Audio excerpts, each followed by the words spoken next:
Hi, welcome back to another episode of the Big DK Energy Podcast. So here is stop number 2 on my mini Tampa tour, and I'm actually kicking it here with one of my closest friends from college. And today's episode is not really much about anything in particular. We're just going to have a nerd out, and you'll soon see why I picked him for this topic. Not saying that he's a total dork or anything. So without further ado, please help me in welcoming today's guest, Mr. RJ Jefferson.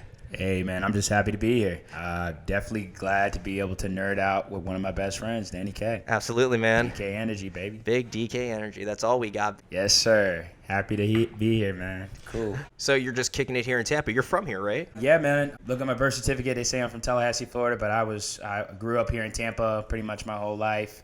Went to elementary, middle school, high school. I've been away for quite some time, but I'm glad to be back in Tampa Bay officially, being back where my roots are at. Understandable, actually. So I'm from South Florida, and I live in Orlando, where we went to school at UCF. And okay. I like it there personally, but then also because that's where a lot of my photography clientele is, just might as well stay where the money is. Exactly. But, dude, I love it here in Tampa. I mean, they call it Champa Bay for a reason, even though that... Yeah, baby. Congrats to the Bucks, and, the Rays are also really good.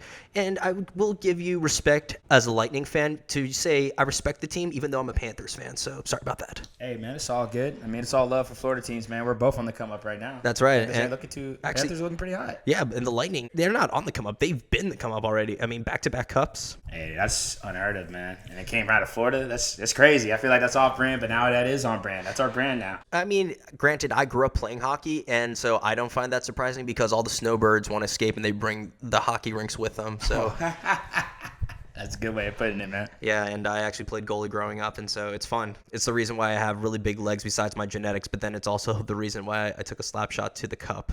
I know that must have hurt. I was out the entire practice. Ooh, that happens, man, especially in baseball. I've seen it where I grew up playing, so I've seen somebody get hit and they didn't have a cup on infield, and I'm just like, oh, no. Why would guys not want to wear a cup? Sometimes it just feels uncomfortable, man, but in that scenario, if you're in the infield, you should always have a cup on. You can only get away with it if you play the outfield. Yeah, what if one of the ground ball, pops you up right there? You better be quicker than that. Yeah, exactly. Actually, I played a year of Little League baseball, and I was not very good at it. Let's put it this way, I was no Ichiro.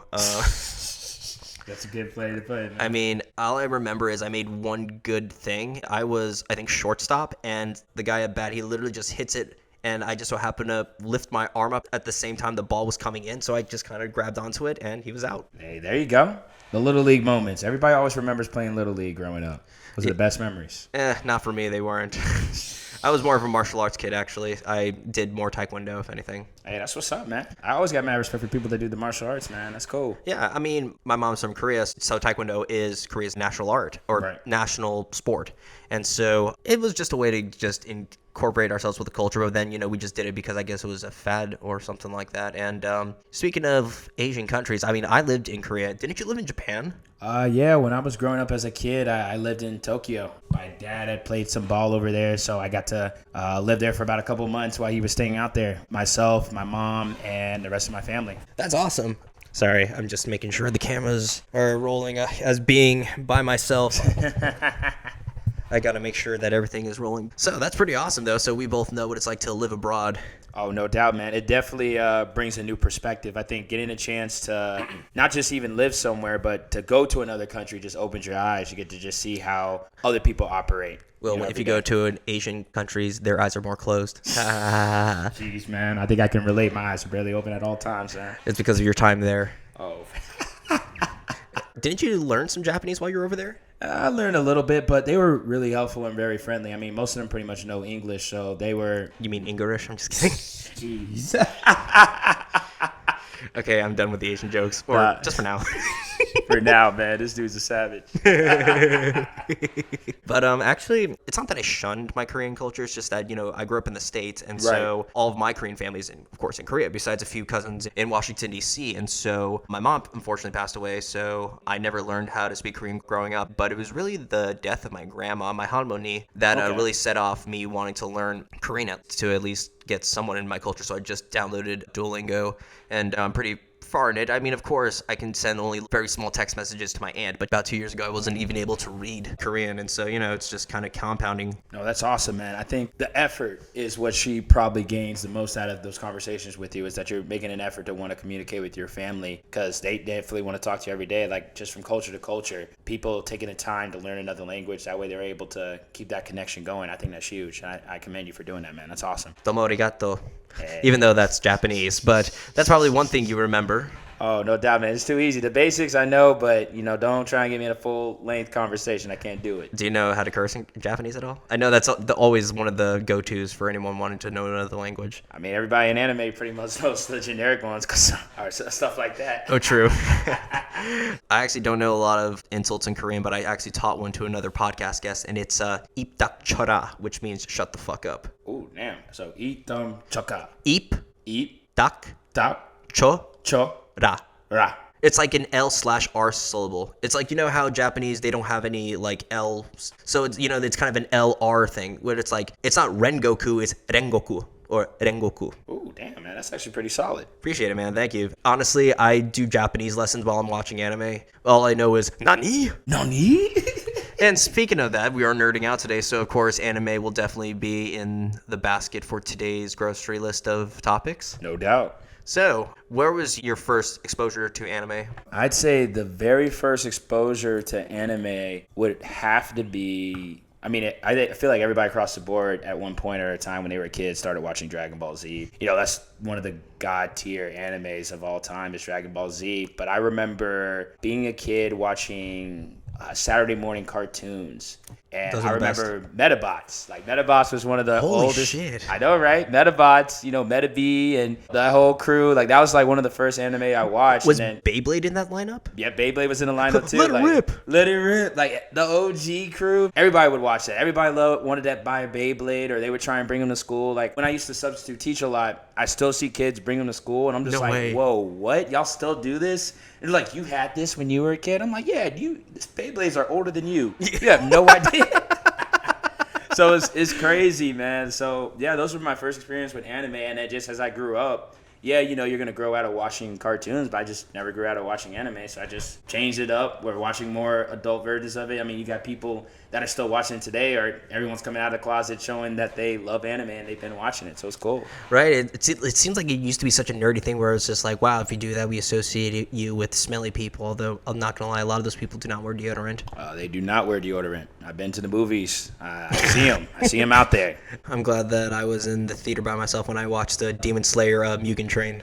Ooh, that's a good movie. That was a classic, man. I've already read the manga, so I already know how the anime ends, but like, I commend you and I wish you well on your journey while you watch the rest of it, because it's gonna get crazy, man. Oh yeah, I only seen a few episodes into the Red Light District. Okay, so yeah, that's the one that's currently the one with Uzui Tengen, I think is his name, with the 3 wives. There you go. He's got to go. I won't even talk too much about it because I don't want to spoil it for you, and I don't want to spoil it for anybody that's watching, man, because it gets intense, man. Just keep watching. I bet. See, the thing is that a lot of comments that I notice about Demon Slayer is that they say that it's a very generic anime, and I'm like, okay, I guess it is, but it's still a good one. Whoa, generic, man. I don't know who's saying it's generic. How many characters you starting off, you think he's going to be cool, you think that whole family's going to still be around, and all of a sudden, everybody just gets killed in an instant. Like, It's straight sorrow for Tanjiro the entire show, period. And then the fact that Nezuko can even like still be calmed down so that she can eventually be healed, that just sucks, losing your entire family. It does, man. It's a crazy thing to experience. I mean, that's why a lot of people resonate with anime sometimes, because sometimes it hits home, because a lot of situations that they bring out, they're not afraid to bring some real world situations into some of the shows, man. It's crazy. Oh, absolutely. And also, actually, I kind of put success or like progression in terms of Demon Slayer the other day. Okay. How I thought of it was, at first, Tanjiro was just a guy who was making coal, for his family to heat up fire, and now he's a almost Hashira level Demon Slayer. And so even between him first training with, I can never pronounce his name, the guy with the red mask. Yep, I know exactly who you're talking about. But then, 2 years later, you see that his hair grows out, and you can definitely tell that he's a bit more weathered. But then that's the thing, it was years. And so then I realized, everyone sees him as the almost Hashira level that he's at right now, but then you have to progress to that. And so that I can translate that into like life. Exactly, man. Like I said, it teaches life lessons. It touches on things that a lot of people never really consider. It gives you an opportunity to be able to grow. And when you see, like they said, realistic expectations. Yeah, they got these weird ass powers and they're able to do this cool ass shit. Mm-hmm. But like you said, it took progression. It took him 2 years before he actually was out there doing his thing as a demon slayer. Now it took time. He had to train. You have to work hard every day. That's some of the biggest things that Dragon Ball Z taught me. You look at Goku, Vegeta. They're always training, trying to be the best because they know someone's stronger out there. And you could apply that to anything. You could apply that to athletics, man. You have to keep training. All the greatest athletes are always practicing, even in their off season, because they know the days that you're not practicing, someone else is doing that shit. Pretty sure Kobe Bryant said that. Boom. Kobe. R.I.P. to Kobe, man. R.I.P. to Kobe. In fact, when I had Dakota Freed, another one of our fraternity brothers on the show, he's teaching his kid Wade that every time that he shoots a paper ball into a basket, he says Kobe. He's like, you got to say Kobe.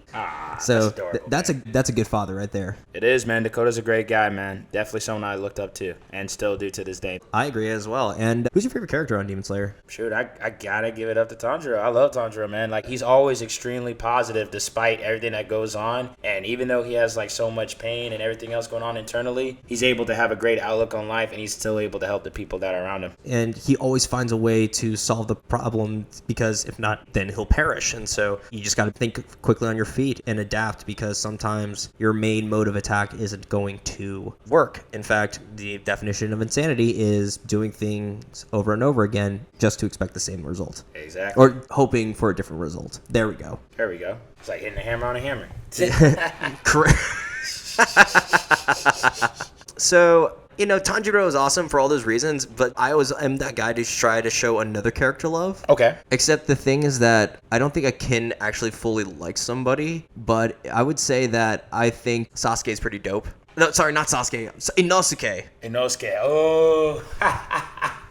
The motherfucker funny as hell. He is funny, and I just like how tenacious he is, especially with his attacks, and then has the audacity to chip the sword in front of the swordsmith. That's still my favorite scene. When they actually made that into the anime, that was so freaking hilarious, bro. I bet you love that. I love that. You just chilling. You're like, what are you doing, man? And then the sword maker is literally losing his shit. Tanjiro has to hold him back, prevent him from killing him. But it's okay, here's the thing. I think Zenitsu is annoying, but here's the thing. He's a badass when he's asleep. Oh, for sure. And you're going to respect the hell out of him as the series goes on. He's going to be goated. You're going to fuck with him. Awesome. And then, here's the thing. I would like Rengoku, but he dies. You know what I mean? Yeah, it's sad, man.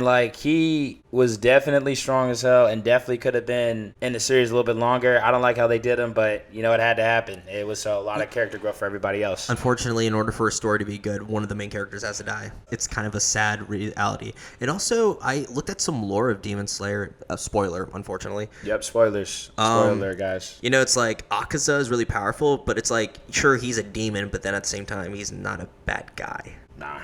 You'll find out about a lot of them as the series goes on. Like I said, I ain't going to drop manga spoilers whatsoever, especially because the anime hasn't really dropped episodes like that yet. But just know, you're going to find yourself conflicted when it comes to some of these characters, man. It's crazy. Fair enough, although it's kind of funny that I remember when one of my coworkers, who was at the time I was working at a acai bowl place, and one of my coworkers, he said, oh, you're just starting Demon Slayer. Be prepared when you first see what the bad guy looks like. And then when I first saw him, I'm like, Michael Jackson?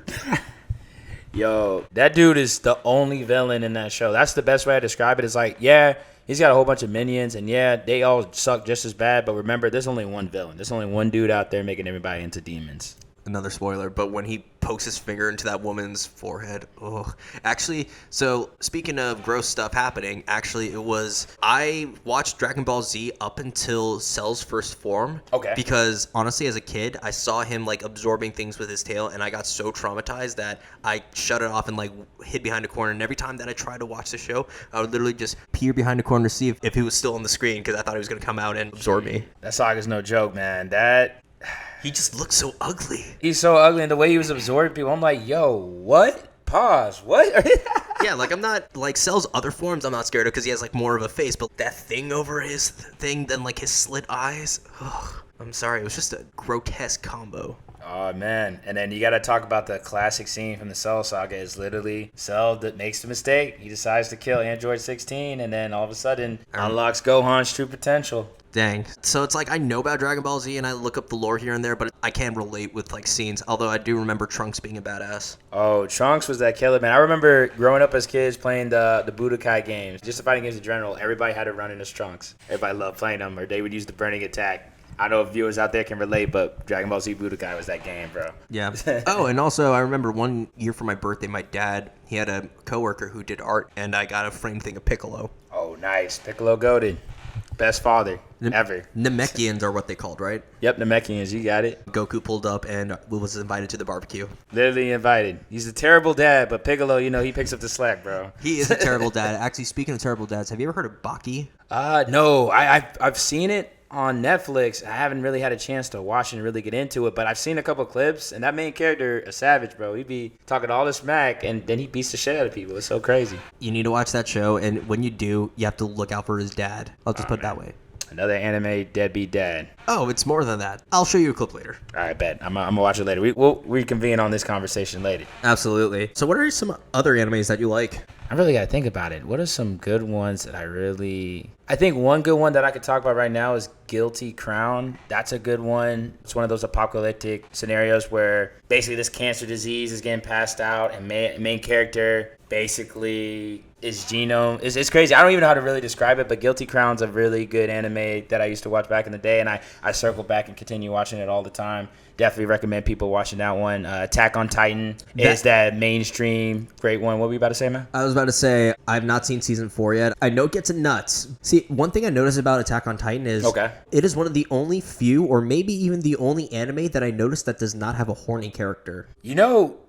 That's actually pretty damn true. That's like a trope in anime rules. Like, you gotta have a character that's pervy or some shit. But like that, you're right. Attack on Titan doesn't really have anybody that's like that. Everyone's so worried about being eaten that I guess no one has time to fuck.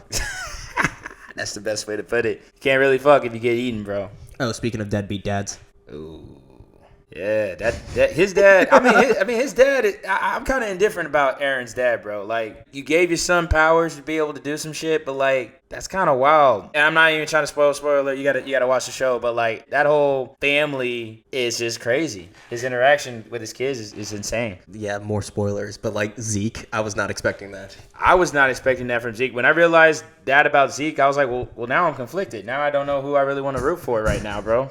Yeah, because it's one of those animes that actually makes you think, because there is no clear good or bad guy. It's not. That's kind of the new thing, because I realized that media back in the day, it seemed so black and white in terms of like, this is the good side, root for them. This is the bad side, you should be against them. But now with more intricacies and how people actually think, they're putting it into animes or, other kind of shows that people are like, oh, this is for children, but it actually makes you think if you actually watch them. Right. It's just basically highlighting it, especially Attack on Titan in general. When it comes to war, there is no good guys, there is no bad guys. There's just a fight. Either all there is the victor and the loser. Pretty much that simple. And you know what they say, history is written by the victors. Exactly. Preach. Oh, do you know who's nuts? Levi.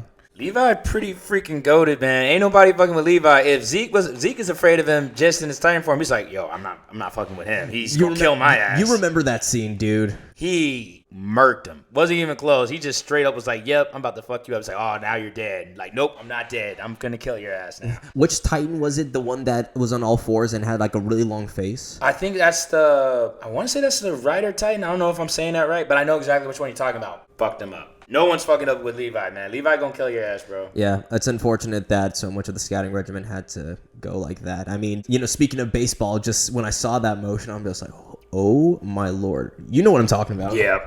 He's just like, boom, boom, boom, just throwing them. I'm like, damn, man. So I thought y'all were supposed to be raw, and then all of a sudden y'all getting killed like flies. I'm like, all right, well, my bad.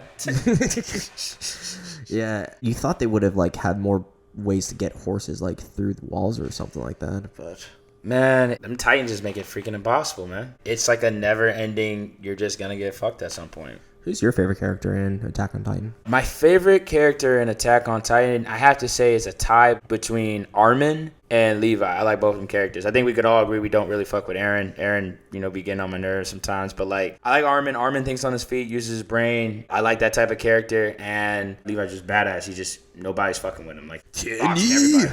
Yo, his fight versus Kenny was freaking crazy. Kenny was a baller ass dude too, man. And their uncle and nephew?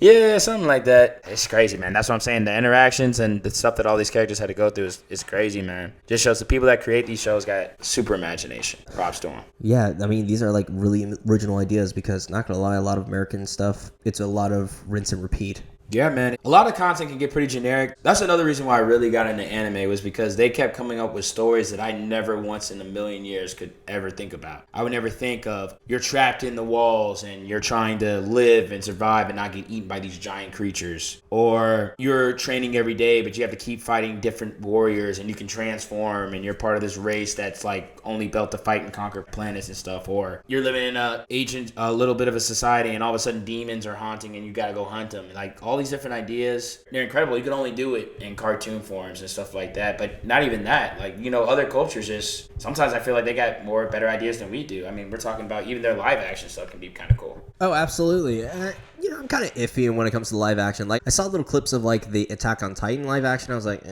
you know, I like cartoon form a little tad better. Actually, there was this old anime on Toonami. Turns out it's from the 60s, but it was called Cyborg 009. Have you ever heard of it? Yeah, I remember watching it as a kid. Dang, that's a throwback. I honestly barely even remember it, but that is an oldie. They actually just had a Netflix movie, so that's how they just sprang back up in my mind, and I got a refresher on what each of the cyborgs do. Okay.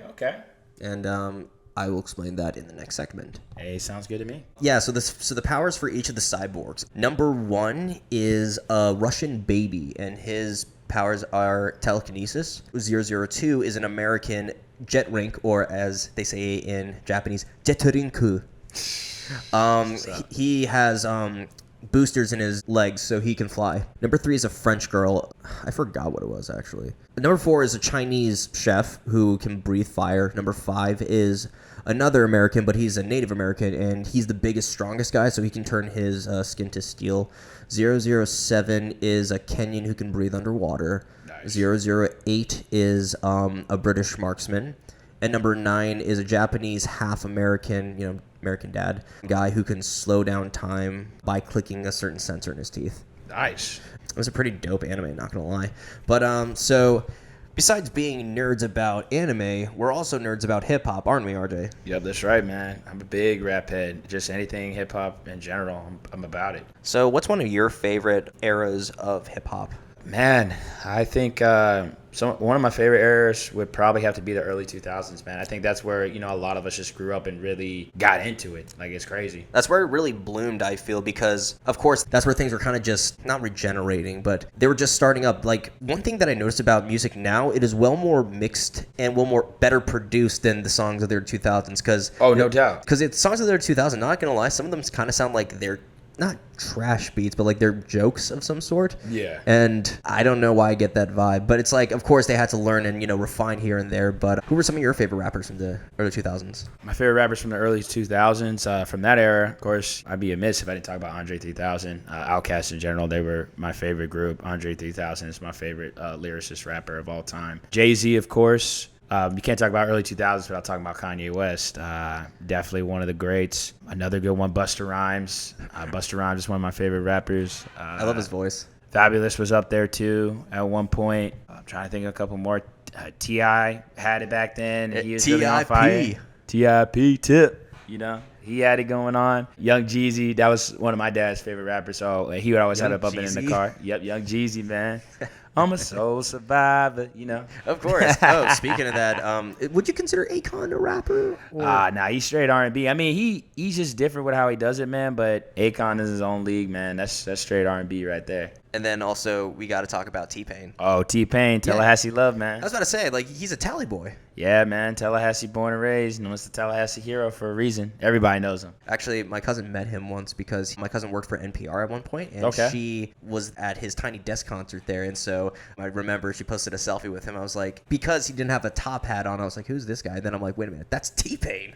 Yep. Everybody sees T-Pain walking around. That's like notorious thing. Like T-Pain will just be walking around the city, just kicking it, doing his thing. That's why he's like really loved in the city. Yeah, he's just a normal guy. Also, I remember learning this from the bus driver, but apparently he's Muslim, so he doesn't eat pork. That's a fact. Yeah, I think his name is Fahim Najim or something like that. I don't know the exact name. I know he went to Lincoln High School, same as some of my cousins. They went around the same time. Did your cousin know T-Pain? They probably did and probably interacted with him a little bit. I don't really talk to him too much, but everybody's met this guy. I've even met this guy. Oh, you've met T-Pain? Yeah, it's the most random interaction that you'll ever have with him. I met him on the Florida State campus, so he'll just be walking around. I remember just being like, yo, man, what's up? And I just dapped him up and talking for a couple seconds, and he just kept on moving. That's pretty cool, actually. Yeah, I mean, but like I said, he just pops up everywhere. I remember I saw him in concert for the FAMU homecoming that they had there. Battle of the Bands, right? Not even Battle of the Bands, not even that one. That's the Orlando Classic, that the one they always have at Bethune-Cookman. But okay, got like it. The actual homecoming, like you know how we have our homecomings and stuff where everybody pulls up to the school. So they had a concert. Tickets were mad cheap. I still remember I went with my sister and another cousin of mine, and I just remember we're all trying to fit in this auditorium. They kept calling the fire marshals on us to try and cancel the show because he had it filled. And literally around that time, that's when Graduation was about to drop. And literally Kanye pulled up, did songs that we didn't even hear yet off of Graduation. He did You Can't Tell Me Nothing. No way. Like, he just dropped it. Wait, did they do Good Life? He didn't drop Good Life yet. He only dropped us one single. He, like, dropped that single, and I think he dropped Stronger. Nice. And that's when we heard that for the first time. We're like, yo, so he's just dropping songs that haven't even dropped yet. Rick Ross was there. So you were was there. So you were one of the first people to ever hear some of the most famous Kanye songs. It was an insane experience. Like, if a lot of people remember that concert was crazy, man. It was one of my favorite concerts I've ever been to. I went there when I was, like, 13. Damn, that sounds amazing. I mean, I've been to some cool concerts, but, man, you got to hear the first of like what are now considered classics. I know, man. It's insane. I love my concerts. That's one of the great things about now is that the concerts are starting to come back, and now I can actually go enjoy some music again, you know? We all love that. And I don't know. It's just most of my favorite artists, they're kind of dying off, and it's kind of sad. I was raised a rock kid, but hip-hop is definitely like not tied for first, but it's like a very close to first. And so one thing that I kind of regret is not appreciating Kanye much earlier. It's like, sure, yeah, don't get me wrong, I liked his music growing up, but I didn't realize how much of a genius he was. Like, I looped Flashing Lights a whole bunch of times, and it's just like, I'm not much of a lyrics guy, I'm more of the music in the background, but it was just something otherworldly. I felt goosebumps, and I feel like I'm being transported to another place when I listen to the music. No doubt, man. That's honestly exactly the way I could describe the very first time I heard Flashing Lights was that. It was just the beat itself, what he had to say, and it's just, you feel that off of every record that dude puts out. Like, a lot of people, he gets criticized the most. He does some very outrageous things even today, but no one can't say that man's not a genius when it comes to music. It's kind of one of those once-in-a-life things that people don't realize until it's too late. Exactly. Yeah, apparently he got clowned on a lot when he was much younger. And I forgot someone they were interviewing on Hip Hop Evolution, and they were like, yeah, I met this kid one time, 15 years old, got an oversized polo. Yeah, and his name was Kanye West. I'm like, oh, shit. You saw him in the early era. Back when he was Kanye to the West. Kanye to the... For an artist formerly known as Kanye West. Yeah, now he's Ye. Back then, he was Kanye to the West. I remember hearing some of those earlier mixtapes, and they would just be crazy. Like, some of the tracks that he's dropped out today were off his earlier demos and stuff back when they were, like, really raw and, like, really unrefined. And you just hear it, and you're like, wow. So he already had this idea, and he was 16, 18 years old, and it's crazy. Well, also, people don't tend to take the kids very seriously. Oh, they don't until they blow up, and then you have to kind of listen to him when other people are saying that he's got it, So besides Ye, it was the 2016 XXL Cypher that had designer Kodak Black. Okay. You know what I'm talking about, right? Yeah, kind of like the new cats are kind of out here right now. They're kind of running the game at this point. They're the mainstream. Yeah, I would say that was like a big shift in the music world when that thing dropped, because now those are some of the most popular rappers in today's era. Yep. Do you like any rappers of the new era? I'm definitely a big Lil Baby and Durk fan. Like, those guys are pretty hot. Corday, I like that kid too. He's a pretty good rapper, man. I've heard his new project. I like it a lot. I'm trying to think of some other newbies that are out there right now. You've actually introduced me to a couple. Like, there's Smino and Saba. Oh, yeah, Smino and Saba. Saba just dropped his new project. A few good things. I love it, man. The interlude, I'm going to play it for you once we're done. I'm going to play you a couple tracks, but Fearmonger, just the whole project is incredible. Saba continuously keeps setting the bar for how good it is, how good you could be as an independent artist when you have your freedom to really do whatever you want to do and not have to worry about a record label telling you that you have to put out certain things. Isn't that amazing when you can just do that and just be yourself? It's kind of like reminds me of that song "Sell Out" by Real Big Fish. And well, you know, I'm glad to hear that. And good thing too, because I really loved his song when he was in Colors, you know, that YouTube show. Yep. I forgot which song it was. I'm trying to remember which one it was too, but I know Colors is really good about getting. It's just I love seeing those videos because they're actually just in the studio. They're just dropping it real quick. Like Smino's been on there for Rice and Gravy. I saw that one. He had that really elaborate hairstyle, and I remember seeing the comments, the hair, the skin, and I'm like, okay, I understand that this is the hype.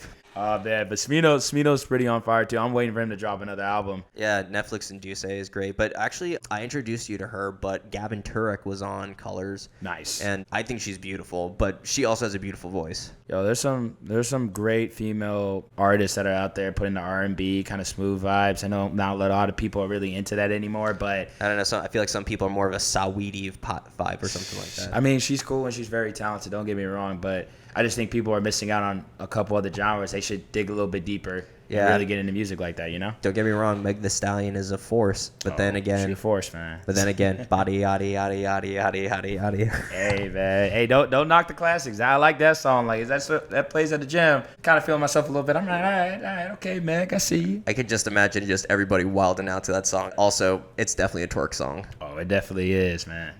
Especially like the version that's mixed with I forgot what the song was called, but it just works together. Actually, there's also been some other good like mixes that I've heard of certain songs. Okay. There was this one of like Wonderwall mixed with Boulevard of Broken Dreams. That was a great one. And actually a recent one that I heard was 24 Carats mixed with Get Down on It. That's funky fresh. Look, if you can make a good mashup, you a genius, man. For real. I mean, I feel like some songs have like certain tempos. For example, the song One Dance by Drake, I think would go well with Turn Me On by Kevin Little. But I feel like the songs sound too similar where it's just like, I feel like I'm just playing the same song, just different parts. Shoot, mash it up. Let's see what it sounds like. Mash it up just like potatoes. There you go. When it comes to rap, what do you look for in a good artist? When it comes to rap, as far as a good artist, I definitely look at the lyrics. The lyrics are definitely important to me. What are you trying to tell me? What story are you trying to spit to me? Andre 3000, that's why he's one of the best. What does he sing about or rap about? He's the best storyteller. He talks about his experiences just growing up. He's got a lot of different vibes just being from Atlanta. He tells the stories that a lot of people don't get to hear about. That's one of the great reasons why he's one of the best. And he just raps about real life situations, like how you feel when you actually do love somebody, how it feels when you get your heart torn and ripped apart, how it feels when you on the come up making money, or how does it feel when, you know, you're not on the come up making money and you have to actually deal with real shit. Rappers that are able to tell stories, that's definitely a big component in being a good rapper. Next up, you gotta be able to hype people up. You gotta turn them up. Be like, hey man, it's a party. Let's get people going. Let's get people dancing. You gotta be able to even the depressed stuff. Yeah, even the press stuff, man. You gotta get. Did you like X? DMX? No, X, like XXXTentacion. Oh, I did. I liked him too, man. I mean, what's the song? Been up all night. Why are you trying to hate on me? Oh, I don't want to do this anymore. That's my favorite song by him. Okay, because you know you just were talking about even depressing stuff. You gotta hype him up because I knew that he was kind of going through some crap, and then I know that he would always get like people riled up at his concerts. I don't know. That's the first thing that reminded me of it. So hyping people up. I'm sorry, I didn't mean to cut you off there. Oh no, you're good, man. You gotta be able to hype, control the room, control the energy, put out whatever you're trying to put out, and have people feel for you like that. Kendrick Lamar does a really good job at doing that. He controls the energy. As you saw, I have like almost every vinyl of every single project he's put out. Next thing, you gotta be able to flow. You gotta have the flow to be able to master any single beat that gets thrown your way. You gotta be able to rock with it and be able to spit to it. Sounds like some great criteria, and a bunch of people think rapping is just talking about sex, drugs, and other kind of stuff like that, and then just rhyming to the best of your ability. But then I realized rappers are very much today as poets were back in the ancient times. No doubt. Or medieval time, I guess is a more proper way of saying it. But the thing is that, for example, poets like Shakespeare added over 1 million different words to the English language. I mean, you see the Oxford Dictionary literally being updated every single year, and I think YOLO was once put out there. You know, people can brush rap off as much as they want, but you don't realize they're also changing how we're speaking English right now. Because, you know, people are like, hi, how are you doing? I'm Gucci, bro. The people back then would have been like, I'm good. See how rappers are not only changing the game, they're changing the world.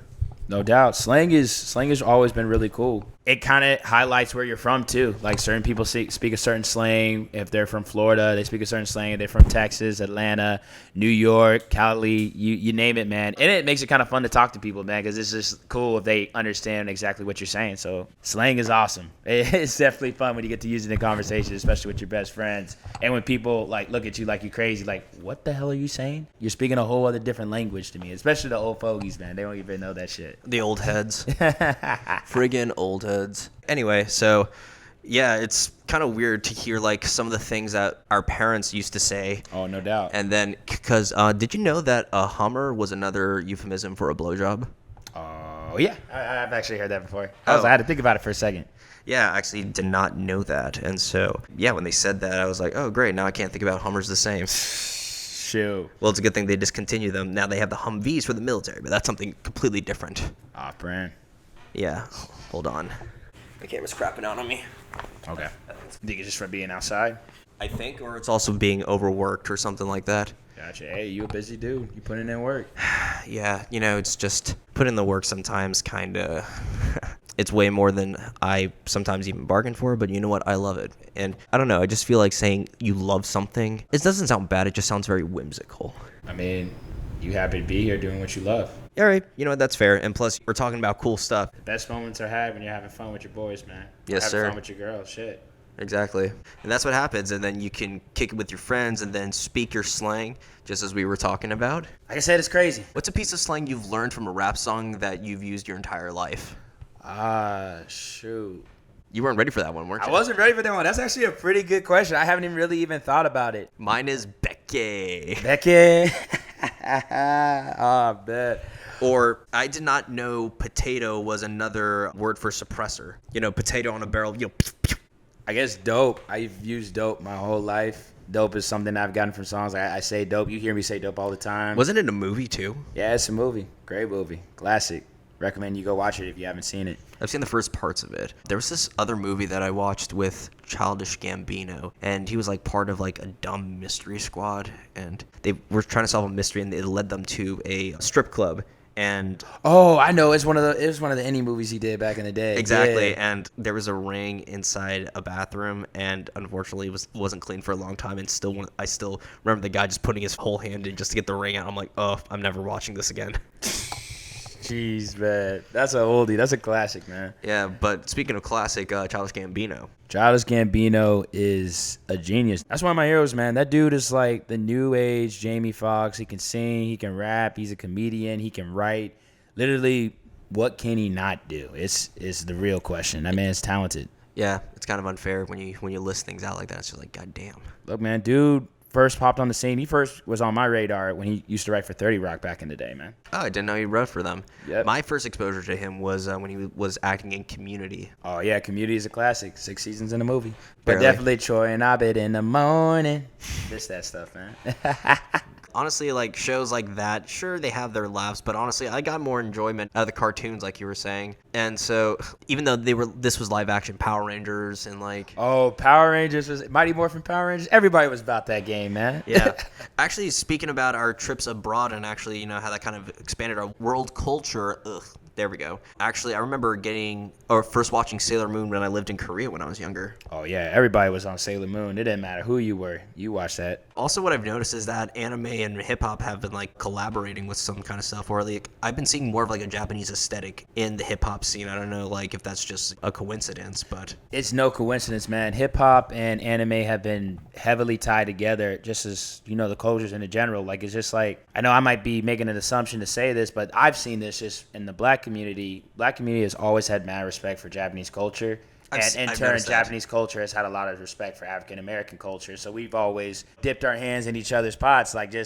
We've always been into the anime side. You'll hear some rappers even rap about that stuff too. And you'll see, successful African-Americans are really into that. Just like the Japanese culture's always been interested in our music. They've dabbled in it. And they're really good at it too. I've even listened to some of their stuff, man. It's crazy how tight it is. Even with some of their instrumentals on some of their anime, it's just hip-hop based. Or they want to do something that's similar. It's cool how we're like having respect for each other's culture and being able to make our own variations of it. It's awesome. I love that. And actually, one thing that reminds me of that is that Myles Garrett, one of the best defensive ends in the NFL, at practice, he wore a Rengoku visor. Nice. That's what's up. Yeah.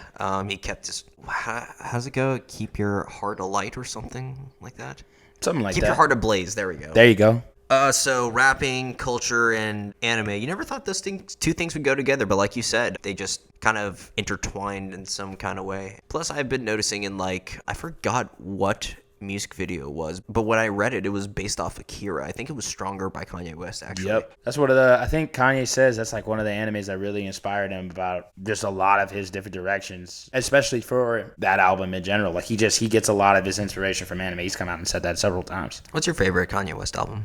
Ooh, that's a tough one, man. You coming out with the real tough questions. If I had to say my favorite Kanye album, it would be a tie between Late Registration and my Dark Twisted Fantasy, man. Like that, I think both of them are excellent projects. I love Late Registration, especially the skits. They have my favorite skits of all time. Broke five, broke. We ain't got it. Broke five, broke.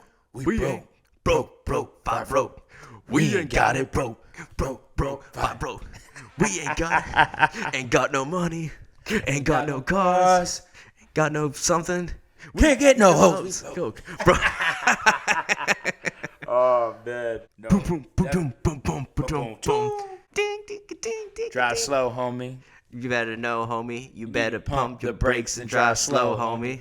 Homie, I guess that's another word I'm taking from hip hop. I always say homie or I say fam, man. That's those two other words in slang I gotten from hip hop that I've been saying my whole life. Okay, so there you go. We go add into the list, man. We just circling back and somehow connecting back to earlier conversations. That's how we do it here on Big DK Energy. We're all over the place, but we're sort of organized. Exactly. It all gets tied up the way it's meant to be, man. That's right. It's everything falls into place. No doubt, man. It had to happen. I'm with it. It's like a puzzle. Puzzle for your mind, yo. Heck yeah. All right, give me your top 5, bro. Who are your top 5 favorite rappers? My favorite rappers? Yeah, man. Let's hear it. Okay, so I'm definitely going to have to go with, in no particular order, Kendrick Lamar, Ice Cube, Snoop.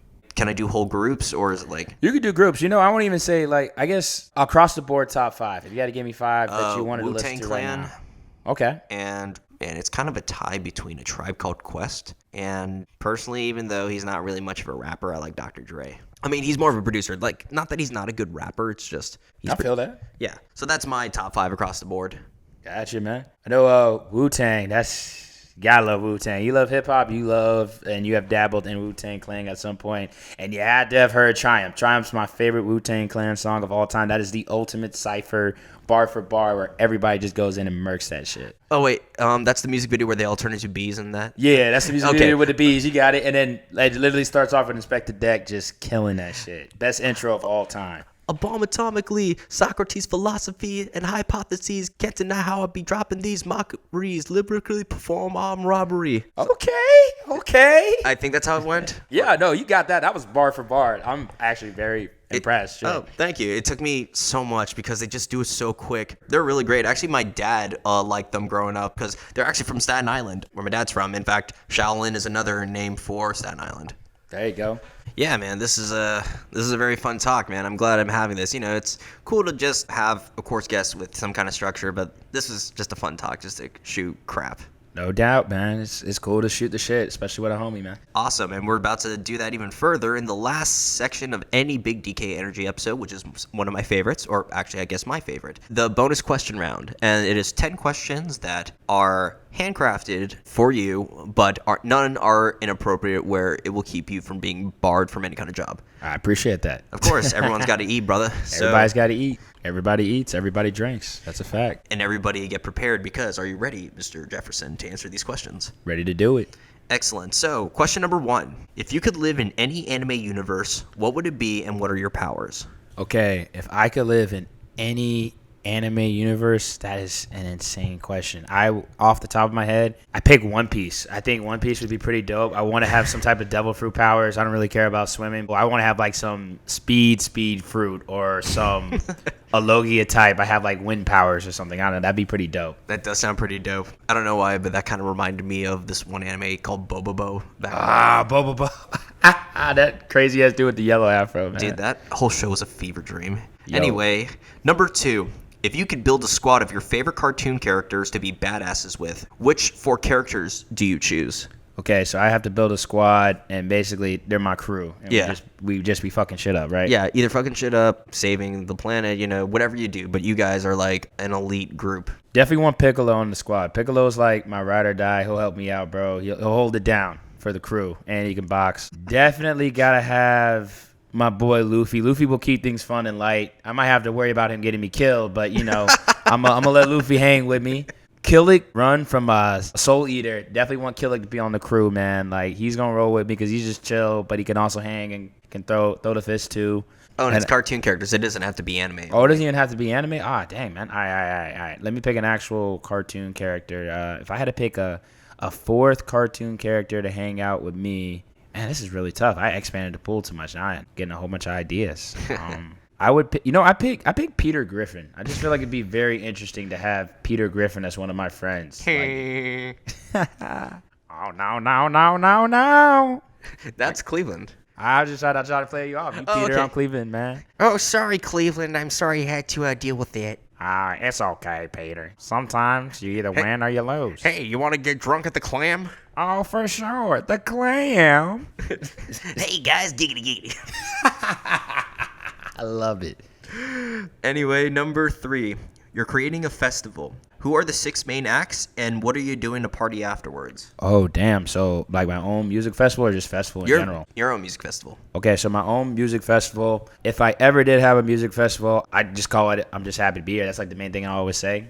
Happy to be here festival or something, man. I'm just happy to be here tour.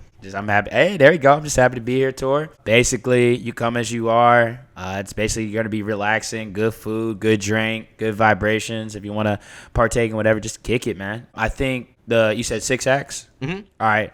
So 2 of them are going to be Kendrick Lamar and J. Cole. Like, they got to headline it, and they're just going to go bar for bar. It might be like a mini versus. And the 4 opening acts to them, they won't do the lane of concert time. They're going to actually perform on time, as they should be. So the 4 acts are going to open them up. I got to have Lauryn Hill. I'm a big Lauryn Hill fan, man. It'd be cool to have her open up a concert. I have Saba on there. Get somebody new and underground to like really get things going. Lil Wayne's got to be there to set some stuff off. That way everybody can be rapping and everybody knows all the songs. Tucci, baby! For sure. And then someone to get the vibes going. I got to have another shorty there. If I had to pick one, it would be... let me get her out there. Her can get us going with some of her drums, and she's like really talented, man. Like, I'll throw her out there. She can be in there. So yeah, those are the acts. Those are 4 opening acts, and then you got Kendrick and J. Cole just doing their thing, man. Sounds like a really smooth lineup. And what are y'all doing to party afterwards? We are definitely going to a rooftop, and we're all just kicking it, man. We're gonna just have some drinks. It's gonna be a solid kickback, and everybody's invited to pull up. I hope my invitation's not revoked by then. Oh no, you got that all time, man. You always got an invitation to any kickback I throw. Appreciate it, man. Number 4, dream vacation and itinerary. Okay, dream vacation, because I want to do this. I want to go to Hawaii, and the itinerary is that there is none. I'm just going to relax, take it day by day. I won't have any plans whatsoever. I'm just going to enjoy myself, man. Are there certain things you want to do in Hawaii while you're there? Well, definitely go to the beach. I want to go to a luau. I just want to travel around the area just to see it for myself. I forgot which island it is, but just watch out for the night walkers. Ooh. It's a Hawaiian ghost story. And apparently, if you see them and they notice that you're not of like native Hawaiian ancestry, essentially take you with them to the underworld. Oh, let's see them try. I would like to see it. I don't know. That'd be a cool story to be like, yo, this happened. But anyway, number 5. If you could bring back 3 people from the dead to gain their wisdom, who would they be? Ooh. Recent, I gotta say Betty White. I always wanted to meet and talk to her. Really? Yeah, it's my favorite Golden Girl, man. I'm a big Betty White fan. Bernie Mac, definitely bring him back. One of the comedy goats. I love to sit down, smoke a cigar, and have a drink with him, and like really, pick his brain. So you said 3? Yep. Okay, 3. So I said Betty White, Bernie Mac. 3rd would have to be. Honestly, I picked Malcolm X, man. I want to really peep his mind. If I could bring him back from the dead and he just sees the state of the world and where we're at, I kind of want his like perspective of how he views it and how we move forward from here. Okay, awesome. Number 6. If you could have any animal that was a pet/mount, real or fictional, what would it be? If I could have any animal as like a pet companion? Pet/mount, like you can also ride it. Well, can I pick 2 animals, like one I can ride and one just hangs with me? Okay, sure, yeah. All right, so if I could ride any animal anywhere, I would pick a cheetah. Like, if the cheetah was cool with me, like, I just would ride the cheetah. We just go super fast. I can get anywhere, man. I hope it's a pretty big cheetah because those things are frail as fuck. Yeah, you're right. I didn't think about that. But, they be strong. My cheetah's strong. You'd be able to do that. All right. And then the one that you would mount, a.k.a. like ride into battle or just fly with? Well, we just kick it. The one that I just want is, like, that's my boy. It's a penguin, man. Like, I love to just have a penguin just kick it with me. Like, it's just, look, that's my favorite animal is penguins, man. Like, I love penguins. They're just chilling. They're just vibing. They're just trying to get their food and loyal. They mate for life. That's what they say about them. Something that's reminding me, I don't know if you saw Fight Club. There's this one bit with a penguin, and it just goes, slide, and then just slides on its belly. Classic movie. First rule about Fight Club. You don't talk about it. There you go. Number 7. If you could play catch with 3 of your favorite baseball players ever, who would they be? Ken Griffey Jr., David Ortiz, and Pedro Martinez. Oh, man, you had them already. Mm-hmm. Number 8. If you could watch an MMA fight up close, can be anyone fighting. It doesn't have to be real fighters. Who would you want to see fight, and who do you think would win? If I could see a fight up close, I definitely want to see a Conor McGregor fight. I don't really care who he fights. I just want to see it. I want to see my dude go crazy. Nice. And I assume you're going to think he wins? Yeah, I think he's going to win. Excellent. Number 9. If you could freestyle with 3 of your favorite rappers, who would they be? Ooh, Andre 3000, Kendrick Lamar. If I could bring him back from the dead, I'd pick Big L. All right, I will allow it. Big Al? Big L. Big L. Oh, well, I guess he took one because he's not alive anymore. Too soon. That was pretty solid. I'm gonna give you some touch on that one, bro. That's crazy. But if I had to pick someone that was alive for my third one, I'd pick Busta Rhymes. I can't do his voice, man. It's just so distinct. Busta Bus.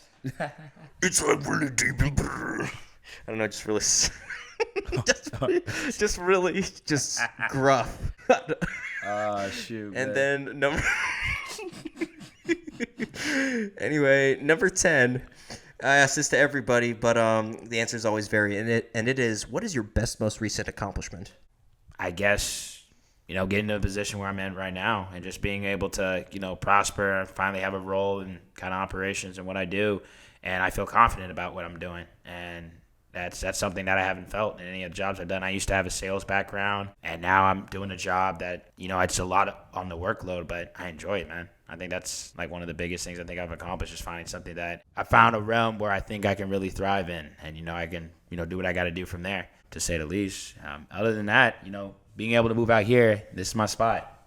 I'm in Channelside now. I'm kicking it. Nice, and it's a beautiful area of Tampa as well. Thanks, man. All right, man. Well, unfortunately, we're at the end of the episode. This was a lot of fun, dude. No doubt. And so, RJ, I brought you on the show today because I know you're at my level of nerdiness, which is a good one. It's a good mix. But just kicking it with me today, even though you have a very busy schedule, that is why I think you have big DK energy. Always, man. Appreciate being on the show, man. Thanks for having me. Of course. And actually, being one of my best friends for the longest time, that also gives you big DK energy. You have it so much, you have it twice. Oh, man. I got it twice, man. I got to keep that same energy at all time, bro. Yeah, got to keep that same big energy. I see you.